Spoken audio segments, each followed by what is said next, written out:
जी मिसफ़ाहीम अस्सलाम वालेकुम स्टूडेंट्स। आज हम करेंगे रिलेटिव प्रोनाउंस और करेंगे अपना concept clear about relative pronouns. सबसे पहले मैं आपको बताती चलूँ कि हमारे 5 रिलेटिव प्रोनाउंस होते हैं। मोस्टली बच्चे वेयर और व्हाई और व्हेन को भी रिलेटिव प्रोनाउन के तौर पर लेते हैं, जो कि ठीक नहीं है, क्योंकि इस तरह आपका सेंटेंस जो है वो आगे जाकर गलत हो जाता है। आप गलत ऑप्शन यूज़ करते हैं और फिर आपकी मिस्टेक हो जाती है। तो आपने ये ज़हन में रखना है कि आपके रिलेटिव प्रोनाउंस जो हैं वो रिलेटिव क्लॉज से 2 ज़्यादा हैं, क्योंकि रिलेटिव क्लॉज में हम लोग यूज़ करते हैं दैट, हु एंड विच, और 2 जो हैं हमारे पास whom और whose, ये रिलेटिव प्रोनाउंस में ऐड अप हो जाते हैं। जब हम रिलेटिव प्रोनाउंस की बात करते हैं तो हम इन तीनों को यूज़ करते हैं। उम्मीद है आपकी ये जो कॉन्सेप्ट है ये क्लियर हो चुका होगा कि रिलेटिव प्रोनाउंस एक्चुअली कौन से वर्ड्स होते हैं।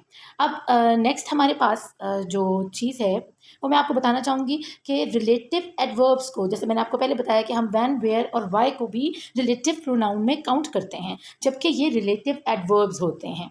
और ज़्यादातर किस चीज़ के लिए इस्तेमाल होते हैं? जब हमारे सेंटेंस में वेयर यूज़ होता है जब हम किसी जगह के बारे में बात कर रहे होते हैं, और व्हेन यूज़ होता है जब हम टाइम के बारे में बात कर रहे होते हैं, और व्हाई जब यूज़ होता है जब हम किसी बात की वजह या रीज़न दे रहे होते हैं। तो ये आपने अच्छे से ज़हन में रखना है कि ये when, where and why is not a relative pronoun, it's a relative adverb. अब मैं आपको बताती हूँ कि जो हमारे रिलेटिव प्रोनाउंस हैं वो किस किस चीज़ से रिलेट करते हैं। बच्चे कन्फ्यूजन का शिकार रहते हैं, बहुत दफ़ा मैंने देखा है। मेरी क्लास में भी कभी-कभी बच्चों को थोड़ा-सा अप्स एंड डाउन होता था। तो जब से मैंने उनका ये कॉन्सेप्ट क्लियर किया है तो अल्हम्दुलिल्लाह अब वो मुझे मेरी करेक्शन कर रहे होते हैं। कभी-कभी ऐसा होता है कि मुझसे कोई मिस्टेक हो जाए व्हाइल गिविंग क्लास, तो व्हाइल गिविंग लेक्चर, तो वो ऐसा करते हैं कि ma'am you told us this and that. तो इंशाल्लाह आप भी कमेंट सेक्शन में, जब मैं कभी आगे अपने किसी इंग्लिश लेक्चर में कोई मिस्टेक करूँगी तो होपफुली आप भी मेरी मिस्टेक्स को फाइंड आउट करके और मुझे बताएँगे कि जी मैम आपने यहाँ गलती की है, आपने तो हमें ये समझाया था। तो अब हम स्टार्ट करते हैं कि रिलेटिव प्रोनाउन कैसे यूज़ होता है दो किसी भी क्लॉज को या किसी भी फ्रेज़ को कनेक्ट करने के लिए प्रोनाउन या नाउन के साथ। नाउन आपको पता है, नाम, चीज़, जगह। मैं आपको उर्दू में इसलिए बता रही हूँ, है ये इंग्लिश की क्लास, लेकिन बहुत से बच्चे ऐसे होते हैं कि जब एक टीचर फ्लो में इंग्लिश में बात कर रहे होते हैं तो उनको अंडरस्टैंड करने में थोड़ा डिफ़िकल्ट लगता है। हमारी मादरी ज़ुबान जो है उर्दू है, और सब कौमें जो तरक्की करती हैं वो अपनी मादरी ज़बान में समझ कर किसी चीज़ को अप्लाई करती हैं, तो वो बहुत ज़्यादा अच्छे रिज़ल्ट्स लेती हैं। अगर मैं आपको उर्दू में ये समझा रही हूँ तो मेरा मकसद इसको समझाने का ये है कि आपको इस टॉपिक की अच्छे से समझ आ जाए, ताकि आप इसको जब इंग्लिश में सुने तो आपका कॉन्सेप्ट ऑलरेडी क्लियर हो। तो रिलेटिव प्रोनाउन को नाउन और प्रोनाउन के किसी भी क्लॉज या फ्रेज के साथ कनेक्ट करने के लिए हम यूज़ करते हैं। नाउन आपको पता है, नाम, चीज़, जगह। किसी भी शख्स का नाम हो सकता है, वो किसी चीज़ का नाम हो सकता है, किसी जगह का नाम हो सकता है। और प्रोनाउन जो है, जब हम किसी चीज़, जगह या इंसान का नाम यूज़ नहीं करना चाहते तो हम उनकी जगह प्रोनाउन यूज़ करते हैं। जैसे अगर मैं सारा या अहमद बोल रही हूँ और अब मैं नहीं चाहती कि मैं इसका नाउन यानी सारा और अहमद यूज़ करूँ, तो मैं इसको एक्सचेंज कर दूँगी प्रोनाउन के साथ और मैं बोलूँगी ही और शी। और अगर इसी तरह मैं पाकिस्तान या लाहौर नहीं बोलना चाहती तो मैं इन नाउन्स को चेंज कर दूँगी विद देयर प्रोनाउंस, तो कंट्री और सिटी के नाम से मैं इसको बुलाऊँगी। सेकेंडली, जब मैं किसी चीज़ को उसके नाम से नहीं बुलाना चाहती या किसी एनिमल को उसके नाम से नहीं बुलाना चाहती, जैसे कैट और ग्लास है, तो मैं उनके लिए इट यूज़ करूँगी। ये तो आपको बहुत अच्छे से पता होगा, लेकिन मैं आपको एक दफ़ा रिकॉल कराना चाहती हूँ ताकि आगे चल के हमें इसको समझने में परेशानी ना हो। तो आपको समझ आ गया होगा कि नाउन और प्रोनाउन क्या होते हैं, और नाउन और प्रोनाउन को जोड़ने के लिए हम इन जो हैं रिलेटिव प्रोनाउंस, इनका यूज़ करते हैं। अब मैं आपको बताती हूँ कि जो हमारे पास 5 रिलेटिव प्रोनाउन हैं वो किस किस से रिलेट करते हैं।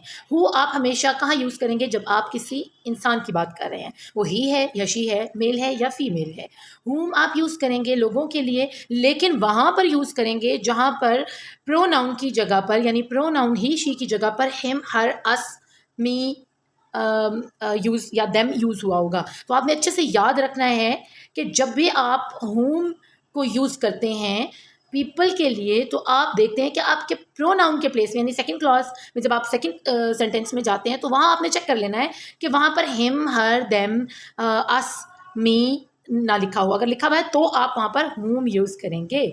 सेकेंडली, अब थर्ड हमारा आ जाता है relative pronoun which is that, और दैट यूज़ होता है मोस्टली एनिमल्स और थिंग के लिए और पीपल के लिए, लेकिन मैं आपको आगे चलकर बताऊंगी कि दैट को आप ज़्यादातर यूज़ करें एनिमल्स और थिंग्स के लिए, क्योंकि बाज़ जगह ऐसा होता है कि हमें दैट का वर्ड पीपल के लिए यूज़ करना सूटेबल नहीं होता, हमारा सेंटेंस का सेंस क्लियर नहीं होता।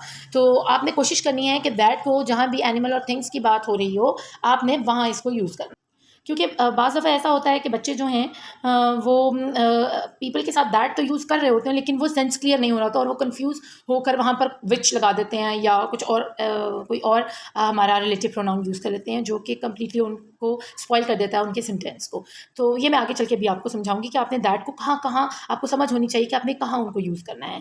हमारा लास्ट वन जो रिलेटिव प्रोनाउन है वो है विच, और विच आप यूज़ करेंगे फॉर एनिमल एंड ऑब्जेक्ट्स, और ये आप किसी सूरत भी इंसानों के लिए यूज़ नहीं करेंगे। तो विच जो है ये क्लियर हो गया आपके जहन में कि विच सिर्फ एनिमल्स और ऑब्जेक्ट्स के लिए और who only for peoples.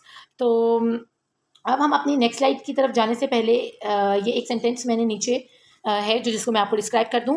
I need to talk to my dad who will know what to do. अब देखें इस फर्स्ट सेंटेंस के जहाँ वो एंड हो रहा है वहाँ पर एक इंसान की बात है जो कि है माई डैड। तो जहाँ भी इंसान की बात हो रही है वहाँ हम क्या यूज़ कर रहे हैं, हु। और सेकेंडली यहाँ डैड के साथ आप गौर से देखेंगे तो यहाँ पर एक कॉमा प्लेस हुआ हुआ है। तो इस कॉमे की भी आपको एक मज़े की चीज़ मैं ये बताऊंगी कि जहाँ भी आपके फर्स्ट सेंटेंस के एंड पर कॉमा आ रहा हो वहाँ आपने इंसानों के लिए हु और जानवरों के लिए और चीज़ों बेजान चीज़ों के लिए विच यूज़ करना है, वहाँ दैट यूज़ नहीं करना, क्योंकि दैट जो है वो बहुत कोई इंपॉर्टेंट इन्फॉर्मेशन हो जहाँ पर वहाँ पर यूज़ होता है और उस इन्फॉर्मेशन से पहले कॉमा नहीं होता। लेकिन जिस सेंटेंस में आपके पास ये कॉमा शो हो रहा होगा वहाँ आपको ये ईज़ है, इस चीज़ का फ्री हैंड है कि आप वहाँ पर हु विच और जो है होम आप यूज़ कर सकते हैं अकॉर्डिंग टू सेंस कि वहाँ पर इंसान की बात हो रही है, बेजान चीज़ों की बात हो रही है, यानी थिंग्स या एनिमल्स की बात हो रही है। तो ये जो कॉमा है, कॉमा अपने से आगे सिर्फ हु विच और होम और हुज को आने होम को आने देता है, इसके अलावा वो किसी को प्लेस होने नहीं देता। यानी आप वहाँ पर दैट नहीं लिख सकते। जैसे कि अगर आपसे ये कहा जाए कि I need to talk to my dad that will know what to do, तो ये बिल्कुल गलत होगा। आप यहाँ पर सिर्फ हु लगाएंगे क्योंकि क्या है, डैड के बाद एक कॉमा प्लेस हुआ है। तो उम्मीद है बच्चों आपको इसकी भी अच्छे से समझ आ गई होगी। वीडियो का नेक्स्ट पार्ट देखने के लिए आप मेरी नेक्स्ट वीडियो को देखें। अपना खूब ख्याल रखिएगा। अल्लाह निगहबान।